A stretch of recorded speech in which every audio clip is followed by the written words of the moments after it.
Hello everybody, welcome back. This is Sparks Comics here, ready to talk about this week's top indie comic picks for New Comic Book Day. It's a weird week for me. It is a very small week, so I'm throwing in some other things that I may not necessarily be picking up, but I think are interesting and I think that you should check out. So those are going to be the first ones I talk about, and then as we head into the top 6 picks are ones that I am for sure picking up. So let's kick this off with one from a Blaze Comics here, Blaze Publishing. We've got Far Cry, Esperanza's Tears #1. Matthew Muriel, Afif Khaled, and Salaheddin Basti are the creators on this one. And this is based off of the video game. So that's why I'm bringing this one up, because video game comics always get the attention from collectors, readers, especially fans of the video game Far Cry are going to want to pick this up. But for me, I have not played Far Cry, so I'm not as familiar with what would be going on here. But maybe very much worth the read still. It's a prequel to the events of Far Cry 6. So if you are a Far Cry game fan, definitely check this one out. Number 9 is one from Antarctic Press that looked intriguing and I hadn't seen before, but just caught my attention as I was looking through the list, and that is Unprepped, #1 of 5 from Antarctic Press, from Chuck Dixon, Scott Beatty, and Marlon Shoup. You may think you're ready for the apocalypse, but even after lockdown plagues, town-razing natural disasters, and an ever-present threat of rogue nations going nuclear, the average Joe just isn't prepared for a total global disaster. Witness mankind's transition from the digital age to the Stone Age in the blink of an eye, and the only light comes from an angry sun setting on two families struggling to survive. Comics legend Chuck Dixon reunites with frequent collaborator Scott Beatty to chronicle the final days with artist Marlon Shoup. It's the end of the world as they know it. Number 8 on the list here is one from Boom Studios called The Approach. Got issue 1 coming out this week from Jeremy Hahn, Jason A. Hurley, and art by Jesus Hervas. In this turbulent new horror miniseries from the writers Jeremy Hahn and Jason Hurley and artist Jesus Hervas, a storm is coming that's bringing more than bad weather. When airport employees Mac and Abigail find themselves snowed in after a blizzard, they witness a terrible plane crash. After pulling a survivor from the wreckage, they realize the terrifying truth: this plane has been missing for 27 years. The nightmare has only just begun, though, as the people trapped in the airport soon find themselves confronted by what this plane actually brought back. For those with a fear of flying, it's not the sky that deserves dread, but what lies beyond it. I may actually end up picking this one up. It does sound pretty intriguing, and so I'm going to give it a look at the shop, and we'll potentially pick it up. Next up, number 7, we've got Year Zero, Volume 0, issue number 1 of 5 from Daniel Kraus and Goran Sudzuka, with a cool cover from Kari Andrews here. In this action-packed prelude to the hit series, acclaimed horror writer Daniel Kraus unveils 4 globe-spanning tales from the earliest days of the zombie apocalypse, when even the wildest rumors couldn't measure up to the horror to come. A streetwise Russian cop patrols the back alleys of the opportunistic black market that emerges in response to the crisis. A North Korean soldier observes strange happenings in the DMZ. An ER nurse in the rural South fights to protect her hospital from threats without and within. A transgender flight attendant who has observed disturbing clues as she crisscrosses the globe keeps a wary eye on the passenger in seat 23C. So this is a prequel to Year Zero. We had 2 volumes of Year Zero from AWA Upshot. So this is a prequel to all of that, and looks like it's going to be interesting. I haven't read Year Zero, and so that's why I'm not picking this one up. But it is something I want to trade read, and this may be the time of year to do it. It is spooky season, so may have to go give that a shot. Next up, number 6 on the list is one that's not on my pull list, but really does have me intrigued the more I look at it. And that is one from Image Comics. That is Hitomi, number 1 of 5 from H.S. Tak and Isabella Mazzanti.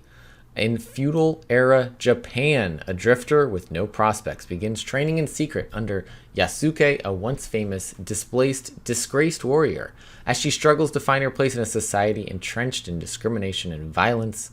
Combining the historical sweep and elegance of Kurosawa with the visceral action of Tarantino, this saga follows the trials and tribulations of a young female warrior who travels the countryside unendingly as she works to gain the rank of samurai, a title no man, monster, or myth can give to her, but one that she will have to take for herself.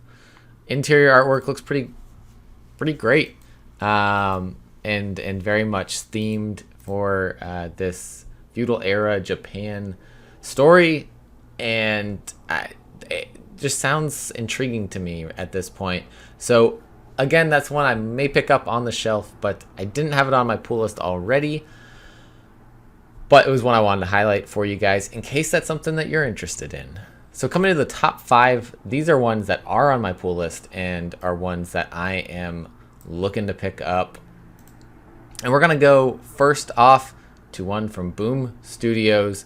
This is the last issue of Once and Future. We got issue number 30 from Kieran Gillen and Dan Mora. The War of Crowns is at an end, and Bridget and Duncan must face the future of England together.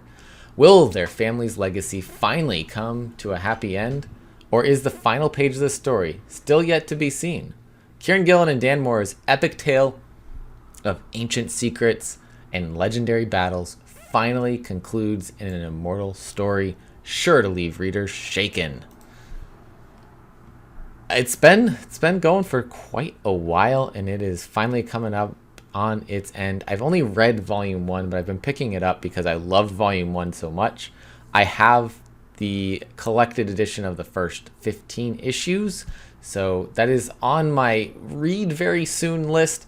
I'm going to read that, and then probably will pick up the second collected edition when that happens and finally read all of it. But I've been picking it up because for me, it was one of those, Kieran Gillen's one of those writers that if he's writing a story, an independent story, a creator-owned story, I know it's going to be good. And so that's why I've been really still picking this up, single issues, even though I have not been caught up on it. But that is my number 5 pick. Number 4 this week, we're going to go over to Scout Comics for Locust, The Ballad of Men, number 2, from Massimo Rossi and Alex Nieto. Insanity and fear rule the day in this latest installment of Locust. In a series of flashbacks, we see how Max and Stella try to escape, leaving the ruins of the city behind. Meanwhile, in the present, the madness becomes more and more explosive near Long Island and Fort Tilden. Locust's Volume 1 was fantastic, and this is just building upon that. Really hitting its pace here. I love the artwork from Alex Nieto, and Massimo Rossi's storytelling, as always, fantastic. Coming into the top 3, we got some really cool books here, and this first one, number 3, is from AWA Upshot, and that is e-ratic Recharged, number 2 of 4, from Kari Andrews and Brian Reber. Recharge complete. A teenage hero with superpowers that only work for 10 minutes a day is back to save the world again as he navigates even more pressing perils. Young love, bullies, a broken family, and the gauntlet that is high school. This time, young Oliver Leaf is teamed with a barbarian princess who claims to be from another dimension. Spinning from the pages of The Resistance, e-ratic combines electric action, teen drama, and pure comics fun. So much fun. I love this story. I love what we had to happen in issue number 1 because there's, it's throwing some a little bit of a twist into his life with the barbarian princess, and that's stirring up some drama. But it's a fun comic. It's a fun take on superheroes, and that is why I really, really enjoy this story.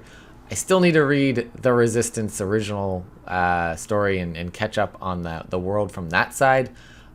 It's on my list, as always. I got so many things on my list of things I want to read, but this one has just really been the part of the Resistance world that I've just absolutely loved. Coming further down the list, we got Ninja Gaiden issue number 3 from Black Box Comics from Eric Palicki and Lucas Meyer. There's There's a troubling house in upstate New York, owned by his father's company and reputedly haunted. Before Yuki Snow can truly understand his father, he'll have to unravel the mysteries of that house and learn who filled it with the ghosts of dead warriors. This story essentially following our main character Yuki, and he has this suit that can function almost, I feel like it's a little bit of technology and science and Iron Man-y, and then it's a little bit supernatural Doctor Strange things going on, but we've got ghosts that suit allows him to see and interact with. And now last issue he got this sword that is going to help him fight these undead warriors, or dead warriors. But that's my number 2 pick this week, Ninja Gaiden number 3. And last but not least, the number 1 pick this week has to go to this new comic from Mad Cave Studios, and that is A Legacy of Violence, issue number 1 from Colin Bunn and Andrea Moody. A Legacy of Violence with by Masters of Horror, Colin Bunn and Andrea Moody, with letters by Russ Wooten, follows Dr. Nick Shaw, an honest doctor just trying to help people. But one day, when a patient gets out of control, Nick suddenly begins recalling his past memories he had kept hidden away. But that's when he decides to join Doctors with Borders, and head straight for Central America. But his past still comes calling. With a serial killer on the loose in a small town of Desante, Honduras, Nick's flashbacks begin to intensify and become clearer. Was Nick meant to go to Honduras? Is this all part of the killer's plan? Find out what Nick has been repressing all of these years and why. We've been getting preview pages for this for a while in Mad Cave Books. They're on the Previews World website, so go check those out. I love Colin Bunn's writing. He is a great horror storyteller, and Andrea Moody's artwork really fits that, especially Maniac in New York is a really good example of that. But I've been excited for this one for a while. It's finally coming out, and if you went to New York Comic Con or going, or I guess depending on when this released, if you are at New York Comic Con, there is a New York Comic Con exclusive for this one, so check that out. You can read it a couple days early since it's there. They have a couple exclusives Mad Cave announced that are essentially early releases of some of their books, so if you're able to get a hold of one, awesome. And be sure to check out these stories coming from Mad Cave coming up. So that is it. Thank you, of course, for watching this. If you like this video, drop a like down below, drop a comment, let me know what you are looking forward to picking up this week for a new comic book day. And as always, collect what you love. See you next time.